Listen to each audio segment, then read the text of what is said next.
একটা তোয়ালে দিয়ে আপনি কি করতে পারেন? হাত মোছা, গা মোছা, পা মোছা, বড়জোর টেবিল মোছা। কিন্তু সেই তোয়ালে নিয়ে যদি কারাকারি করতে হয় দুই ফুটবল দলের খেলোয়াড়দের, তাহলে শুনতে কেমন লাগে? অদ্ভুত। শুধু খেলোয়াড়ই নয়, সাইড লাইনে থাকা বল বয়, ম্যাচ অফিসিয়ালরাও এই তোয়ালে টানাটানিতে জড়িয়ে যান। ঘটনা আফ্রিকা কাপ অব নেশনসের ফাইনালের। মরক্কোর রাবাতে স্বাগতিকদের বিপক্ষে সেনেগালের ম্যাচ। মরক্কানরা ফাইনালে উঠেছে নাইজেরিয়ার বিপক্ষে সেমিফাইনাল জিতে। এবার হারাতেই হবে সেনেগালকে, শিরোপা চাই যে কোনোভাবে। সেই চিন্তা থেকে শুরু ওই তোয়ালে কাণ্ডের।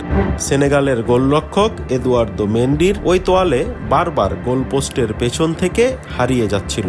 গ্লাভস মুখ মুছে পেছনে ফিরেই দেখেন তোয়ালে নেই। একই কাণ্ড, বারবার কে নেয় তোয়ালেটা? এর মধ্যে ভিডিওতে দেখা যায় মরক্কোর ডিফেন্ডার আচরাফ হাকিমি তোয়ালিটি ছুঁড়ে ফেলে দেন বিজ্ঞাপন বোর্ডের বাইরে।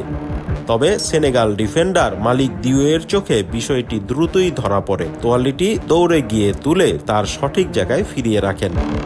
এক পর্যায়ে আর না পেরে সেনেগাল নিজেরাই ব্যাপারটি হাতে তুলে নেয়। ব্যাকআপ গোলরক্ষক ইয়োভান দিউফ হয়ে যান তোয়ালে গার্ডিয়ান।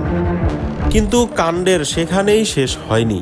মেন্ডির দরকার তোয়ালে, তা দিতে যাবেন দিউফ, কিন্তু মরক্কান মিডফিল্ডার ইসমাইল সাইবারি কাবাডির ভঙ্গিতে তাকে আটকে দিতে চান। পারেননি। দিউফ ঠিকই বাস্কেটবল খেলোয়াড়ের মতো ডজ দিয়ে তোয়ালে পৌঁছে দেন মেন্ডির হাতে। পরিস্থিতি আরও হাস্যকর হয়ে ওঠে যখন বল বয় ও নিরাপত্তা কর্মীরাও এতে জড়িয়ে পড়ে। ম্যাচের পর বিভিন্ন ফুটেজে দেখা যায় তারা শারীরিকভাবে ইয়োভান দিউফকে বাধা দিতে চায়, যেন গোলপোস্টের থেকে সতীর্থ মেন্ডিকে তোয়ালে কোনোভাবেই পৌঁছে দিতে না পারে। শেষ পর্যন্ত অন্য নিরাপত্তা কর্মীদের তাড়া খেয়ে এই দল সেখান থেকে দৌড়ে চলে যেতে বাধ্য হয়।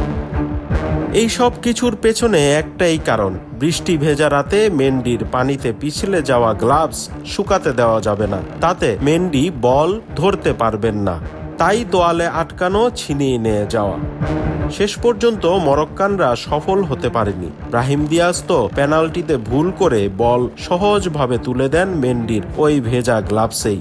শেষ পর্যন্ত সেনেগালের কাছে 1-0 গোলে হেরে তোয়ালে কাণ্ডেও হেরে যায় মরক্কানরা।